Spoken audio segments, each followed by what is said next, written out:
ਇਹਨਾਂ ਨੇ 600 ਕਰੋੜ ਰੁਪਈਆ ਇਹਨਾਂ ਨੇ ਗੁਜਰਾਤ ਨੂੰ ਦਿੱਤਾ, 96 ਕਰੋੜ ਇਹਨਾਂ ਨੇ ਹਰਿਆਣੇ ਨੂੰ ਦਿੱਤਾ, ਪੰਜਾਬ ਨੂੰ ਦਿੱਤੀਆਂ ਗੰਦੀਆਂ ਫੈਕਟਰੀਆਂ।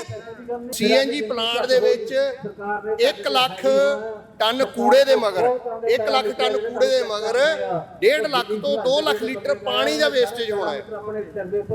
ਔਰ ਸਾਡਾ ਤਾਂ ਪਹਿਲਾਂ ਹੀ ਡਾਰਕ ਜ਼ੋਨ 'ਚ 5-5 ਰੁਪਏ ਕੁਆਂਟਲ ਮਗਰ ਘਟਾਏ, 10-10 ਰੁਪਏ ਕੁਆਂਟਲ ਮਗਰ ਗੰਨੇ ਮਗਰ ਘਟਾਏ, ਕਿਉਂਕਿ ਸਾਡੀ ਮਿੱਲ ਵੱਡੀ ਹੋ ਰਹੀ ਆ।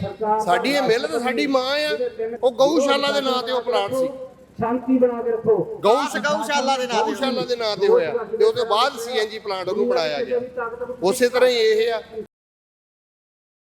ਸਤਿ ਸ਼੍ਰੀ ਅਕਾਲ, ਪੰਜਾਬੀ ਰੇਡੀਓ USA ਵੇਖ ਰਹੇ ਹੋ ਤੁਸੀਂ। ਇਸ ਸਮੇਂ ਜਲੰਧਰ ਦੇ ਭੋਗਪੁਰ ਦੇ ਵਿੱਚ ਜਿਹੜਾ ਸਭ ਤੋਂ ਵੱਡਾ ਨੈਸ਼ਨਲ ਹਾਈਵੇ ਹੈ ਉਹ ਜਾਮ ਕੀਤਾ ਹੋਇਆ ਹੈ। ਉਸੇ ਜਗ੍ਹਾ ਤੇ ਮੌਜੂਦ ਹੈ ਕਿਸਾਨ ਆਗੂ ਸਾਡੇ ਨਾਲ ਮੌਜੂਦ ਨੇ, ਗੱਲਬਾਤ ਕਰਦੇ ਆ।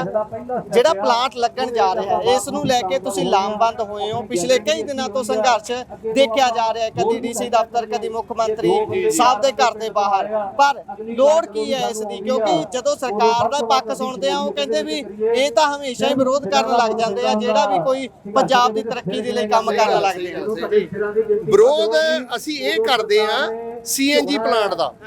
CNG ਪਲਾਂਟ ਦੇ ਵਿੱਚ 1 ਲੱਖ ਟਨ ਕੂੜੇ ਦੇ ਮਗਰ 1 ਲੱਖ ਟਨ ਕੂੜੇ ਦੇ ਮਗਰ 1.5 ਲੱਖ ਤੋਂ 2 ਲੱਖ ਲੀਟਰ ਪਾਣੀ ਦਾ ਵੇਸਟੇਜ ਹੋਣਾ ਹੈ। ਔਰ ਸਾਡਾ ਤਾਂ ਪਹਿਲਾਂ ਹੀ ਡਾਰਕ ਜ਼ੋਨ 'ਚ ਆ। ਜੇ ਸਾਨੂੰ ਕੋਈ ਪਲਾਂਟ ਦੇਣਾ, ਕੋਈ ਫੂਡ ਪ੍ਰੋਸੈਸਿੰਗ ਪਲਾਂਟ ਦਿਓ, ਖੇਤੀ ਨਾਲ ਜੁੜਿਆ ਹੋਇਆ, ਖੇਤੀ ਦੇ ਨਾਲ ਜੁੜਿਆ ਪਲਾਂਟ ਦਿਓ। ਸਾਡੇ ਇੱਥੇ ਰਿਸਰਚ ਸੈਂਟਰ ਗੰਨੇ ਦੀ ਮਿੱਲ ਆ, ਗੰਨੇ ਦਾ ਰਿਸਰਚ ਸੈਂਟਰ ਦਿਓ ਸਾਨੂੰ। ਅਸੀਂ ਕਿਉਂ ਉਹਦਾ ਵਿਰੋਧ ਕਰਾਂਗੇ? ਅਸੀਂ ਕਿਉਂ ਵਿਰੋਧ ਕਰੀਏ? ਸਾਡੀ ਵੱਡੀ ਮਿੱਲ ਹੋਈ ਆ। ਅਸੀਂ ਸਗੋਂ ਹਿੱਸਾ ਪਾਇਆ ਮਿੱਲ ਦੇ ਵਿੱਚ। 5-5 ਰੁਪਏ ਕੁਆਂਟਲ ਮਗਰ ਘਟਾਏ, 10-10 ਰੁਪਏ ਕੁਆਂਟਲ ਮਗਰ ਗੰਨੇ ਮਗਰ ਘਟਾਏ, ਕਿਉਂਕਿ ਸਾਡੀ ਮਿੱਲ ਵੱਡੀ ਹੋ ਰਹੀ ਆ। ਸਾਡੀ ਇਹ ਮਿੱਲ ਤਾਂ ਸਾਡੀ ਮਾਂ ਆ। ਸਾਡੇ ਬਜ਼ੁਰਗਾਂ ਨੇ 1000-1000 ਰੁਪਈਆ, 100-100 ਰੁਪਈਆ, 500-500 ਰੁਪਈਆ ਹਿੱਸਾ ਪਾ ਕੇ ਇਹਨੂੰ ਮਿੱਲ ਨੂੰ ਬਣਾਇਆ। ਕੋਆਪਰੇਟਿਵ ਮਿੱਲ ਆ। ਇਸ ਮਿੱਲ ਦੇ ਉੱਤੇ ਬੜੇ ਭਗਿਆੜ ਇਕੱਠੇ ਹੋਏ ਆ ਇਹਨੂੰ ਖਾਣ ਵਾਸਤੇ, ਇਹਨੂੰ ਹੜੱਪਣ ਵਾਸਤੇ। ਅੱਜ ਨਹੀਂ, ਜਿੰਨੀਆਂ ਸਰਕਾਰਾਂ ਆਈਆਂ ਇਹਨੂੰ ਹੜੱਪਣ ਵਾਸਤੇ ਆਈਆਂ। ਸੋ ਇਹ ਜਿਹੜਾ CNG ਪਲਾਂਟ ਹੈ ਇਹਨਾਂ ਨੇ ਬੈਕਡੋਰ ਖੋਲਿਆ ਵੀ ਇਸ ਮਿੱਲ ਦੇ ਉੱਤੇ ਕਿੱਦਾਂ ਕਬਜ਼ਾ ਕੀਤਾ ਜਾਵੇ। ਸੋ ਇਹ ਜਿਹੜੀ ਮਿੱਲ ਆ ਲੋਕਾਂ ਦੀ ਮਿੱਲ ਆ, ਇਸ ਮਿੱਲ ਦੇ ਉੱਤੇ ਕਬਜ਼ਾ ਨਹੀਂ ਹੋਣ ਦੇਵਾਂਗੇ। ਔਰ ਲਾਓ ਤੁਸੀਂ ਪਲਾਂਟ। ਅਸੀਂ ਸਰਕਾਰ ਨੂੰ ਕਹਿੰਦੇ ਆ ਮੱਕੀ ਦਾ ਕੋਈ ਪ੍ਰੋਸੈਸਿੰਗ ਪਲਾਂਟ ਲਾਓ, ਆਲੂਆਂ ਦਾ ਪ੍ਰੋਸੈਸਿੰਗ ਪਲਾਂਟ ਲਾਓ, ਗੰਨੇ ਦਾ ਸਾਡਾ ਹੋਰ ਵਾਧਾ ਕਰੋ, ਗੰਨੇ ਦੀ ਵਧੀਆ ਵੈਰਾਈਟੀਆਂ ਲਿਆਓ, ਇੰਪੋਰਟਡ ਵੈਰਾਈਟੀਆਂ ਲਿਆਓ। ਤੁਹਾਡੇ USA ਚੈਨਲ ਆ, ਮੈਂ ਤੁਹਾਡੇ USA ਚੈਨਲ ਥਰੂ ਮਾਧਿਅਮ ਤੇ ਕਹਿਣਾ ਚਾਹੁੰਦਾ ਵੀ ਅਮਰੀਕਾ ਦੀਆਂ ਵੈਰਾਈਟੀਆਂ ਲਿਆਓ, USA ਦੀਆਂ ਵੈਰਾਈਟੀਆਂ ਗੰਨੇ ਦੀਆਂ ਲਿਆਓ, ਜਿਹਦੇ ਵਿੱਚ ਜ਼ਿਆਦਾ ਰਿਕਵਰੀ ਆ ਔਰ ਸਾਡੀ ਮਿੱਲ ਹੋਰ ਪ੍ਰੋਫਿਟ ਦੇ ਵਿੱਚ ਜਾਵੇ। ਇੱਕ ਹੋਰ ਇੱਥੇ ਸਰਦਾਰ ਸਾਹਿਬ ਮੈਂ ਸਵਾਲ ਕਰਦਾ ਕਿ ਜੇਕਰ ਇਹ ਪਲਾਂਟ ਤਾਂ ਚਲੋ ਹੁਣ ਤੁਸੀਂ ਲਾਮਬੰਦ ਜਿਸ ਤਰੀਕੇ ਨਾਲ ਹੋਏ ਹੋ, ਬੰਦ ਕਰਾ ਕੇ ਛੱਡੋਗੇ, ਜਦੋਂ ਬੰਦ ਹੋ ਜਾਂਦਾ ਹੈ ਹੁਣ ਜਿੱਦਾਂ ਇਨਫਰਾਸਟ੍ਰਕਚਰ ਉੱਥੇ ਤਿਆਰ ਹੋ ਰਿਹਾ ਸੀ, ਤੁਸੀਂ ਇਹ ਵੀ ਮੰਗ ਰੱਖੋਗੇ ਕਿ ਇਸ ਜਗ੍ਹਾ ਤੇ ਹੁਣ ਕੋਈ ਇਦਾਂ ਦਾ ਹੀ ਪਲਾਂਟ ਲਾ ਦਿਓ ਜਿੱਦਾਂ ਦੀ ਗੱਲ ਕਰ ਤੁਸੀਂ? ਮੈਂ ਤੁਹਾਡੇ USA ਚੈਨਲ ਥਰੂ ਇਹੀ ਤਾਂ ਮੈਂ ਆਵਾਜ਼ ਉਠਾ ਰਿਹਾ ਕਿ ਸਾਡੀ ਜਿਹੜੀ ਆਵਾਜ਼ ਆ ਵਿਦੇਸ਼ਾਂ ਤੱਕ ਜਾਵੇ। ਇਹ ਕਾਗਜ਼ੀ ਤੌਰ ਤੇ ਵੀ ਮੰਗ ਕਰੋਗੇ, ਕਿਸੇ ਅੱਗੇ ਅਪੀਲ ਵੀ ਕਰੋਗੇ? ਕਿਉਂ ਨਹੀਂ ਸਾਡੀ ਜਿਹੜੀ ਅਗਲੀ ਕਮੇਟੀ ਬਣੂਗੀ ਉਸ ਕਮੇਟੀ ਦੇ ਵਿੱਚ ਅਸੀਂ ਰੱਖਾਂਗੇ ਕਿ ਇਹ ਜਿਹੜਾ ਜਿੰਨਾ ਬਣਿਆ ਆ, ਕੰਸਟਰਕਸ਼ਨ ਬਣੀ ਆ, ਉਹਨੂੰ ਵਰਤਿਆ ਜਾਵੇ। ਵੈਸੇ ਤਾਂ ਕੰਸਟਰਕਸ਼ਨ ਕੋਈ 25-30% ਮਸੀ ਹੋਈ ਆ, ਜ਼ਿਆਦਾ ਨਹੀਂ ਕੋਈ। ਪਹਿਲਾਂ ਹੀ ਅਸੀਂ ਜਾ ਕੇ ਪਹਿਲਾਂ ਸਾਨੂੰ ਪਤਾ ਲੱਗ ਗਿਆ। ਸੋ ਉਹ ਜਿਹੜੀ ਕੰਸਟਰਕਸ਼ਨ ਹੋਈ ਵੀ ਆ ਉਹਦੇ ਤੇ ਇਹਨਾਂ ਨੇ 25 ਕਰੋੜ ਰੁਪਇਆ ਕਰਜ਼ਾ ਵੀ ਲੈ ਲਿਆ। ਹਾਂਜੀ, ਸਾਡੀ ਮਿੱਲ ਦੀ ਜ਼ਮੀਨ, ਮਿੱਲ ਦਾ ਸਾਰਾ ਕੁਝ, ਔਰ 80% ਇਹਨਾਂ ਨੂੰ ਡਿਸਕਾਊਂਟ ਮਿਲ ਰਿਹਾ ਹੈ, ਸਬਸਿਡੀ ਮਿਲ ਰਹੀ ਆ।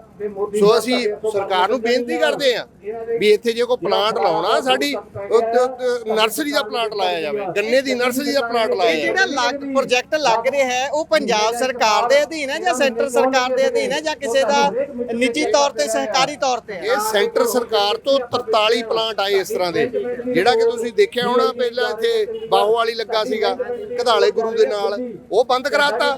ਉਹ ਕਿਉਂਕਿ ਉੱਥੇ ਦਾ ਜਿਹੜਾ ਮੰਤਰੀ ਸੀ ਬਲਕਾਰ ਸਿੰਘ ਮੰਤਰੀ, ਉਹਦੇ ਏਰੀਏ 'ਚ ਸੀਗਾ, ਉਸਨੇ ਆਪਣੇ ਏਰੀਏ ਨੂੰ ਖਰਾਬ ਨਹੀਂ ਹੋਣ ਦਿੱਤਾ। ਉਹ ਜਿੰਨਾ ਪਲਾਂਟ ਸੀਗਾ, ਉਹ ਜਗ੍ਹਾ ਸੀਗੀ ਸਾਰੀ ਉਹ ਚੱਕੀ ਗਈ ਆ, ਸਾਰਾ ਉਹਦੇ ਵਿੱਚੋਂ ਸਮਾਨ ਚੱਕਿਆ ਗਿਆ। ਔਰ ਦੇਖੋ ਕਿੰਨੀਆਂ ਸ਼ਰਾਰਤਾਂ ਇਹਦੇ ਚੱਲਦੀਆਂ। ਉਹ ਗਊਸ਼ਾਲਾ ਦੇ ਨਾਂ ਤੇ ਉਹ ਪਲਾਂਟ ਸੀ, ਸ਼ਾਂਤੀ ਬਣਾ ਕੇ ਰੱਖੋ। ਗਊਸ਼ਾਲਾ ਦੇ ਨਾਂ ਤੇ ਹੋਇਆ ਤੇ ਉਹਦੇ ਬਾਅਦ CNG ਪਲਾਂਟ ਉਹਨੂੰ ਬਣਾਇਆ ਗਿਆ। ਉਸੇ ਤਰ੍ਹਾਂ ਹੀ ਇਹ ਆ। ਸਾਡੇ ਤਾਂ ਇੱਥੇ ਕੋਈ ਮੰਤਰੀ ਸੰਤਰੀ ਨਹੀਂ ਉੱਠ ਰਿਹਾ। ਜੇ ਆਪਾਂ ਮੰਤਰੀਆਂ ਨੂੰ ਵੀ ਕਹਿੰਦੇ ਆ, ਜਿੱਦਾਂ ਕੋਟਲੀ ਸਾਹਿਬ ਆਏ ਆ, ਬਾਕੀ ਸਾਡੇ ਜਿਹੜੇ ਮੌਜੂਦਾ ਮੰਤਰੀ ਆ ਜਾਂ ਜਿਹੜੇ ਹਾਰੇ ਆ ਜਾਂ ਜਿਹੜੇ ਜਿੱਤੇ ਆ ਉਹਨਾਂ ਨੇ ਵੋਟਾਂ ਤਾਂ ਇਸ ਏਰੀਏ ਤੋਂ ਲੈਣੀਆਂ। ਪੰਜਾਬ ਨੈਸ਼ਨਲ ਬੈਂਕ ਦੇ ਖਾਤੇ 'ਚ ਵੋਟਾਂ ਨਹੀਂ ਆਉਣੀਆਂ, ਵੋਟਾਂ ਲੋਕਾਂ ਨੇ ਪਾਉਣੀਆਂ, ਇਸ ਏਰੀਏ ਨੇ ਵੋਟਾਂ ਪਾਉਣੀਆਂ। ਸੋ ਅਸੀਂ ਸਾਰਿਆਂ ਨੂੰ ਬੇਨਤੀ ਕਰਦੇ ਹਾਂ ਕਿ ਇਸ ਜਿਹੜਾ ਸੰਘਰਸ਼ ਹੈ ਇਹਦੇ ਵਿੱਚ ਸਾਰੇ ਪਾਰਟੀਆਂ ਤੋਂ ਉੱਪਰ ਉੱਠ ਕੇ ਆਪਣੇ ਏਰੀਏ ਨੂੰ ਬਚਾਉਣ ਵਾਸਤੇ ਸਾਰੇ ਇਸ ਸੰਘਰਸ਼ ਦੇ ਵਿੱਚ। ਵੈਸੇ ਤਾਂ ਤਸਵੀਰ ਦੱਸ ਰਹੀ ਹੈ ਕਿ ਸਰਕਾਰ ਵੱਲੋਂ ਕੋਈ ਸਹਿਯੋਗ ਨਹੀਂ ਮਿਲ ਰਿਹਾ, ਪਰ ਕਿੰਨਾ ਕੁ ਸਹਿਯੋਗ ਮਿਲਿਆ ਹੈ ਜਾਂ ਨਹੀਂ ਮਿਲਿਆ ਹੈ, ਸਰਕਾਰੀ ਦਰਬਾਰੇ ਜਦੋਂ ਜਾਂਦੇ ਹੋ ਤਾਂ ਕੀ ਅਪੀਲ ਉਹਨਾਂ ਦਾ ਕਹਿਣਾ ਹੈ? ਸਾਡੇ ਕੋਲ ਇੱਥੇ ਆ ਬਰਾਮ ਦੇ ਰਾਹ ਦੇ ਵਿੱਚ ਸਟੋਰ ਆ, ਕਣਕ ਆ, ਉਹ ਪਾਣੀ ਦੇ ਵਿੱਚ ਖਰਾਬ ਹੋ ਰਹੀ ਆ। ਉਹ ਲੋਕਾਂ ਨੂੰ ਮੁੜ ਕੇ 2 ਰੁਪਏ ਕਿਲੋ ਵੰਡ ਰਹੇ ਆ, ਗਿੱਲੇ ਕਰਕੇ ਕਣਕ ਨੂੰ ਖਰਾਬ ਕਰਕੇ ਵੰਡ ਰਹੀ ਆ। ਉਹਨੂੰ ਨਹੀਂ ਸੰਭਾਲ ਰਹੇ, ਉਹਦੇ ਲਈ ਕੁਛ ਕਰ ਦੇਣ। ਇਹਨਾਂ ਸ਼ਿਕਾਇਤ ਕੀਤੀ ਹੈ ਕਿਸੇ ਨੂੰ?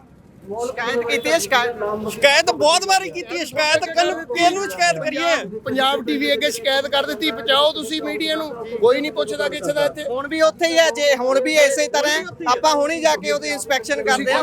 ਚਲੋ ਤੁਸੀਂ ਦੇਖ ਸਕਦੇ ਬਰਾਮ ਰੋਡ ਦੇ ਉੱਤੇ ਜਿਹੜਾ ਗੋਦਾਮ ਬਣਿਆ ਆ, ਸਟੋਰ ਬਣਿਆ, ਕਣਕ ਗਿੱਲੀ ਹੋ ਰਹੀ ਹੈ, ਹਾਂ ਖਰਾਬ ਹੋ ਰਹੀ ਹੈ ਕਣਕ, ਉਹਨੂੰ ਕੋਈ ਸਾਂਭਦਾ ਨਹੀਂ ਪਿਆ। ਉਹ ਭਾਰ ਵਧਾ ਕੇ ਵੀ ਵੰਡੀ ਜਾ ਰਹੀ ਹੈ, ਇਦਾਂ ਕੀਤਾ ਜਾਂਦਾ। ਉਹਦੇ ਵਿੱਚੋਂ ਹੀ ਜਾ ਰਹੀ ਆ, ਉਹਦੇ ਵਿੱਚੋਂ ਹੀ ਜਾ ਰਹੀ ਆ ਲੋਕਾਂ ਨੂੰ 2 ਰੁਪਏ ਕਿਲੋ। ਤੁਸੀਂ ਦੇਖਿਆ ਹੋਣੀਆਂ ਵੀਡੀਓ ਆਈਆਂ ਲੋਕਾਂ ਨੂੰ ਕਿੱਦਾਂ ਕਿਲੋ ਗਲੀ ਗਲੀ ਕਣਕ ਕੱਢਦੇ ਲੋਕੀ, ਗਲੇ ਬਣੇ ਹੋਏ। ਹਾਂ ਨਾਲੇ ਲੋਕਾਂ ਨੂੰ ਲੋਕੀ ਗਾਲਾਂ ਕੱਢਦੇ ਸਰਕਾਰ ਨੂੰ। ਇਹ ਸਾਨੂੰ ਇਹ ਸਰਕਾਰ ਕੀ ਦਿੰਦੀ ਆ? ਇਹਨਾਂ ਨੇ 600 ਕਰੋੜ ਰੁਪਈਆ ਇਹਨਾਂ ਨੇ ਗੁਜਰਾਤ ਨੂੰ ਦਿੱਤਾ, 96 ਕਰੋੜ ਇਹਨਾਂ ਨੇ ਹਰਿਆਣੇ ਨੂੰ ਦਿੱਤਾ। ਪੰਜਾਬ ਨੂੰ ਦਿੱਤੀਆਂ ਗੰਦੀਆਂ ਫੈਕਟਰੀਆਂ, ਪੰਜਾਬ ਲਈ ਗੰਦੀਆਂ ਫੈਕਟਰੀਆਂ ਰਹਿ ਗਈਆਂ। ਲੈ ਜਾਓ ਆਪਣੀਆਂ ਫੈਕਟਰੀਆਂ, ਜਿੱਥੇ 96 ਕਰੋੜ ਰੁਪਈਆ ਦਿੱਤਾ ਔਰ ਜਿੱਥੇ 600 ਕਰੋੜ ਰੁਪਈਆ ਦਿੱਤਾ, ਉੱਥੇ ਲੈ ਕੇ ਜਾਓ ਇਦਾਂ ਦੀਆਂ ਫੈਕਟਰੀਆਂ। ਸਾਨੂੰ ਚਾਹੀਦੀਆਂ ਫਸਲਾਂ ਦੇ ਰਹਿ, ਸਾਡੇ ਚਾਹੀਦੇ ਫਸਲਾਂ ਸਾਡੀਆਂ ਸਿਕਿਉਰ ਹੋਣ, ਸਾਡੀਆਂ ਮੰਡੀਆਂ 'ਚ ਗੰਢੀਆਂ ਫਸਲਾਂ। ਸਾਨੂੰ ਉਹ ਚੀਜ਼ ਚਾਹੀਦੀ ਆ ਜਿੱਥੇ ਸਾਨੂੰ ਫਾਇਦਾ ਹੋਵੇ। ਇੱਕ ਹੋਰ ਜ਼ਰੂਰ ਦੱਸਿਓ। ਸੀਐਨਜੀ ਪਲਾਂਟ ਲਾਉਣਾ ਹੀ ਆ, ਦਿੱਲੀ ਦੇ ਵਿੱਚ 24 ਘੰਟੇ ਕੂੜਾ ਜਲਦਾ ਰਹਿੰਦਾ। ਸੀਐਨਜੀ ਉੱਥੇ ਲਾ ਏਡੇ ਪਹਾੜ ਨੇ ਜਦੋਂ ਵੜਦੇ, ਕੂੜੇ ਦੇ ਏਡੇ ਏਡੇ ਪਹਾੜ ਆ, ਉੱਥੇ ਲਾ ਲਓ ਯਾਰ ਸੀਐਨਜੀ ਪਲਾਂਟ। ਇੱਥੇ ਕਿਉਂ ਸਾਡੀ ਜਿਹੜੀ ਗ੍ਰੀਨ ਜ਼ੋਨ ਆ, ਜਿਹੜਾ ਪਾਣੀ ਤੋਂ ਡੇਂਜਰਸ ਜ਼ੋਨ ਆ, ਤੁਸੀਂ ਉੱਥੇ ਕਿਉਂ ਲਾ ਰਹੇ ਆ? ਜਿੱਦਾਂ ਤੁਸੀਂ ਦੱਸਿਆ ਕਿ ਖੇਤੀ ਆਧਾਰਿਤ ਲੱਗਣੇ ਚਾਹੀਦੇ, ਪਰ ਇਹ ਰੌਲਾ ਤਾਂ ਪਿਛਲੇ ਲੰਬੇ ਸਮੇਂ ਤੋਂ ਕਿਸਾਨ ਆਗੂ ਪਾ ਰਹੇ ਨੇ। ਸਾਡੀ ਤਾਂ ਵੇਰਕਾ ਖਤਮ ਹੋ ਰਹੀ ਹੈ, ਅਮੂਲ ਸਾਰਾ ਕੁਝ ਕੈਪਚਰ ਕਰੀ ਜਾਂਦੀ, ਕਿੱਡਾ ਵੱਡਾ ਮਸਲਾ ਹੈ। ਇਹ ਸਾਰਾ ਕੁਝ ਹੋ ਰਿਹਾ ਹੈ, ਪਰ ਸਰਕਾਰ ਸੁੱਤੀ ਕਿਉਂ ਪਈ ਹੋਈ ਹੈ? ਖੇਤੀ ਆਧਾਰਿਤ ਚੀਜ਼ਾਂ ਤੇ ਕੰਮ ਕਰਨ ਤੋਂ ਭੱਜਦੀ ਕਿਉਂ ਹੈ? ਜਾਂ ਇਹਦੇ ਪਿੱਛੇ ਜਿਹੜੇ ਵੱਡੇ ਵੱਡੇ ਆਈਏਐਸ ਅਫਸਰ ਬੈਠੇ ਹੋਏ ਨੇ, ਉਸ ਤੋਂ ਪਿੱਛੇ ਧਨਾੜ ਸ਼ਾਹੂਕਾਰ ਬੈਠੇ ਹੋਏ ਨੇ, ਉਹ ਹੋਣ ਨਹੀਂ ਦੇਣਾ ਚਾਹੁੰਦੇ, ਜਾਂ ਪੰਜਾਬ ਸਰਕਾਰ ਨੇ ਹੱਥ ਖੜੇ ਕੀਤੇ ਹੋਏ ਨੇ? ਪੰਜਾਬ ਸਰਕਾਰ ਨੇ ਹੁਣ ਦਿੱਤਾ, ਜਿਹੜੀ ਕੋਈ ਗੁਜਰਾਤ ਦੀ ਆ, ਅਮੂਲ ਗੁਜਰਾਤ ਦੀ ਨੂੰ ਇੱਥੇ ਟੈਂਡਰ ਦਿੱਤਾ ਆ। ਕਿਉਂ ਸਾਡੇ ਬੇਰਕਾ ਨੂੰ ਕਿਉਂ ਨਹੀਂ ਦਿੱਤਾ? ਬੇਰਕਾ ਖਤਮ ਕਰ ਰਹੇ ਹੋ ਸਾਰੇ ਹੀ ਘਰਾਣੇ, ਕੋਆਪਰੇਟਿਵ ਘਰਾਣੇ ਬਣ ਰਹੇ ਪੰਜਾਬ ਦੇ ਵਿੱਚ। ਜਿੰਨੀਆਂ ਪੰਜਾਬ ਦੀਆਂ ਸੁਸਾਇਟੀਆਂ ਆ, ਜਿੰਨੇ ਵੀ ਪੰਜਾਬ ਦੇ ਕੰਮ ਕਰ ਰਹੇ ਆ, ਉਹ ਸਾਰੀਆਂ ਨੂੰ ਖਤਮ ਕਰ ਰਹੇ ਆ। ਸਾਡੀ ਸਮਝ ਤੋਂ ਬਾਹਰ ਆ ਵੀ ਇਹ ਗਵਰਨਮੈਂਟ ਕੀ ਕਰਨਾ ਚਾਹੁੰਦੀ ਆ, ਪੰਜਾਬ ਨੂੰ ਖਤਮ ਕਰਨਾ ਚਾਹੁੰਦੀ ਆ ਕਿ ਨਹੀਂ। ਅਸੀਂ ਬੇਨਤੀ ਕਰਦੇ ਆ ਕਿ ਜਿਹੜੇ ਪੰਜਾਬ ਦੇ ਪ੍ਰੋਜੈਕਟ ਆ ਉਹਨੂੰ ਵੱਧ ਤੋਂ ਵੱਧ ਪ੍ਰਫੁੱਲਤ ਕੀਤਾ ਜਾਏ, ਸਹਾਇਤਾ ਦਿੱਤੀ ਜਾਵੇ ਔਰ ਪ੍ਰਫੁੱਲਤ ਕੀਤਾ ਜਾਵੇ। ਬਹੁਤ ਬਹੁਤ ਧੰਨਵਾਦ। ਸੋ ਇਹ ਸਨ ਸਾਡੇ ਨਾਲ ਕਿਸਾਨ ਆਗੂ ਜਿਨ੍ਹਾਂ ਨੇ ਚਾਨਣਾ ਪਾਇਆ ਕਿ ਕੀ ਕੁਝ ਵਾਪਰ ਰਿਹਾ ਹੈ ਅਤੇ ਇਹ ਬਾਇਓਗੈਸ ਜਿਹੜਾ ਪਲਾਂਟ ਲੱਗਣਾ ਹੈ, ਇਸ ਦੇ ਕੀ ਨੁਕਸਾਨ ਹੋਣਗੇ, ਤੇ ਨਾਲ ਦੀ ਨਾਲ ਇੱਥੇ ਪਲਾਂਟ ਜੇ ਲਾਉਣੇ ਨੇ ਤਾਂ ਕਿਹੋ ਜਿਹੇ ਲੱਗਣੇ ਚਾਹੀਦੇ ਨੇ। ਜੁੜੇ ਰਹੋ Punjabi radio, Punjabi TV USA ਨਾਲ। ਧੰਨਵਾਦ।